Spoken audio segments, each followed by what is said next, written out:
दरम्यान थोड्याच वेळात हर्षवर्धन पाटील देखील आपला मतदानाचा हक्क बजावणार आहेत। त्या अगोदर त्यांच्याशी बातचीत केलेली आहे आमच्या प्रतिनिधींनी। मतदारसंघावर काही प्रमाणात अधिकाऱ्यांकडून आरेदेवीची भाषा केली जाते, त्यावर काय मत आहे? नाही, आज एकतर पवित्र दिवस आहे, चांगला दिवस आहे, लोकशाहीचा आजचा उत्साहाचा दिवस आहे आणि मला असं वाटतं सर्वांनी निर्भयपणानं मुक्त वातावरणामध्ये मतदान करावं अशी सर्व मतदारांना विनंती करतो।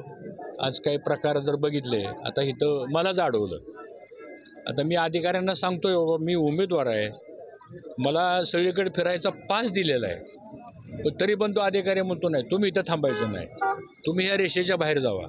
उमेदवार म्हणल्यानंतर मी कुठल्याही बूथवर जाऊ शकतो, मी कॅन्डिडेट आहे आणि हे मला निवडणूक आयोगाच्या रिटर्निंग ऑफिसरने मला कार्ड दिलेलं आहे। पण अशा पद्धतीने हे अधिकारी का बोलतात, ह्याला पाठीमागे ह्याचा कोणाचा सपोर्ट आहे? ठीक आहे, आम्ही तक्रार करू, आम्हाला काही ह्यात वेळ वाया घालवायचा नाही, पण प्रवृत्ती अशी आहे की दहशतवाद निर्माण करायचा, अधिकाराचा दुरुपयोग करायचा सत्ता त्यांच्याकडे आहे।